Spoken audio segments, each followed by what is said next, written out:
उल्लंघ्य सिंधु सलिलं सलिलमयः शोकवहनी जनकात्मजाया आदाय तेनैव ददाह लङ्कां नमामि त्वं प्राञ्जलिराञ्जनेयम्। प्रिय दर्शकों, मैं अवध बिहारी त्रिपाठी, मेरा मोबाइल नंबर है 8002448183। यदि यह एपिसोड अच्छा लगे तो कृपया आप सब्सक्राइब करें। आज कुंडली अध्ययन के अंतर्गत मैं बहुत ही महत्वपूर्ण चीज बताने जा रहा हूं कि कुंडली देखते समय भाव चलित कुंडली का अध्ययन अवश्य करें। अगर आप जन्मांग चक्र द्वारा फलित करते हैं तो हो सकता है कि आपका फलित कथन किसी जातक के विषय में जो भाव से प्रश्न कर रहा हो वह गलत हो जाए। अतः कुंडली देखने के अंतर्गत, कुंडली के अध्ययन करने के समुद्र में भाव चलित कुंडली सबसे महत्वपूर्ण है। यह कुंडली 3 प्रकार से बनाई जाती है, समविभाजन द्वारा, केपी पद्धति द्वारा, श्रीपति पद्धति द्वारा, परंतु हम लोग समविभाजन पद्धति द्वारा ही इसे मानते हैं और उसका फलित जो है सटीक होता है। चलिए एक उदाहरण के साथ, इसमें भाव चलित कुंडली, राशि नहीं बदलती है, ग्रहों की राशि ज्यों के त्यों रहती है, परंतु भाव कुंडली में जन्मांग चक्र में जो ग्रह, मान लीजिए उदाहरण के साथ तुला लग्न है और उस तुला लग्न में यदि मेष का चंद्रमा हुआ और वह भाव कुंडली में अष्टम भाव में चला गया, वृश्चिक का हो गया, तो उसकी राशि, उस जातक की राशि में ही रहेगी, परंतु यह चंद्रमा अष्टम भाव का फल देगा, सप्तम भाव का फल नहीं देगा। यहाँ ज्योतिषी लोग अगर जन्मांग चक्र से चंद्रमा का फल सप्तम भाव के अनुसार करेंगे तो गलत सिद्ध हो सकता है। जैसे मान लीजिए कि तुला ही लग्न है और मंगल जो है व्यय भाव में बैठा हुआ है, तो वह धन भाव का मालिक हुआ और वो जाकर के व्यय भाव में बैठा हुआ है, परंतु वह जन्मांग चक्र में और वह भाव चक्र में यदि वह ग्रह मंगला हुआ,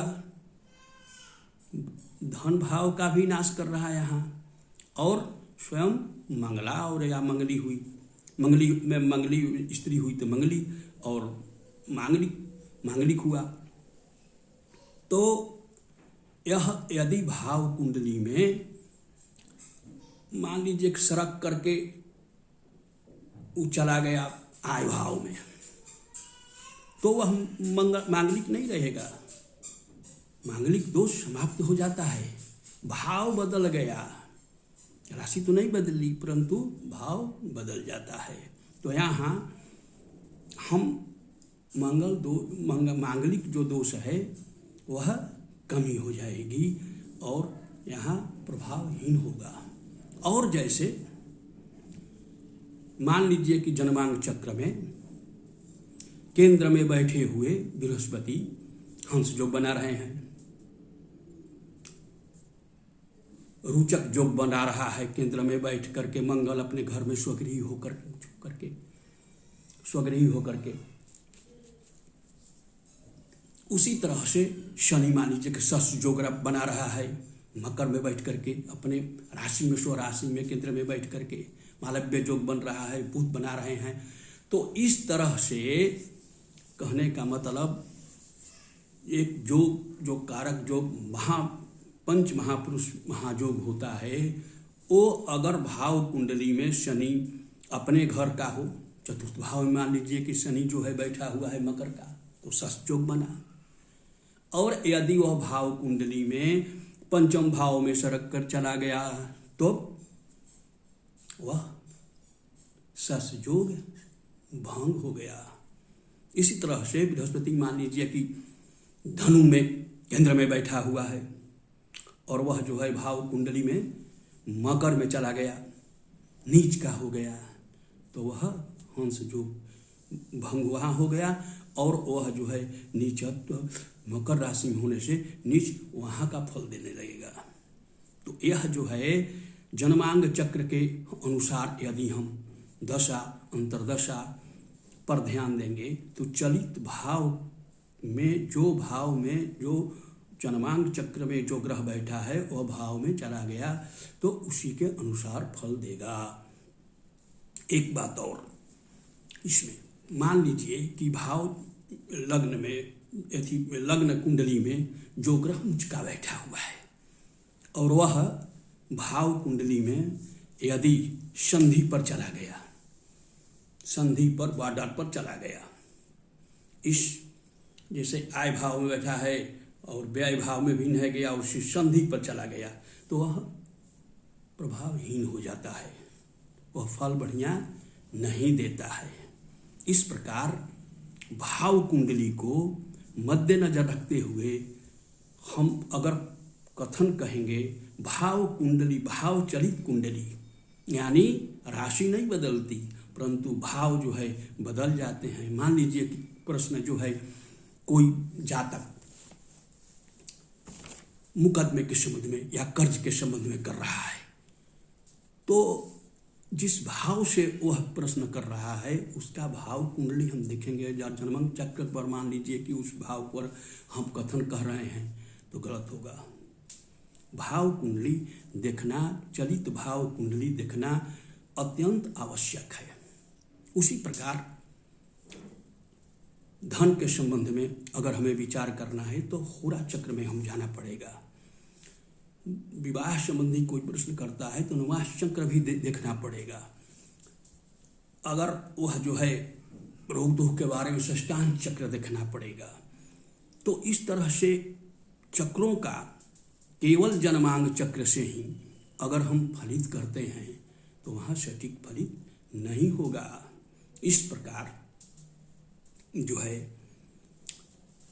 मांगलिक भी या जो भाव बदलने से उसमें कमी हो जाती है। अथवा मान लीजिए कि बृहस्पति के घर में नवम भाव में बैठा हुआ है मंगल, तो उसको मंगला नहीं कहेंगे, परंतु वह मंगल यदि भाव कुंडली में, चलित भाव कुंडली में अष्टम भाव में आ जाता है तब मंगल दोष से मांगलिक वह कहा जाएगा।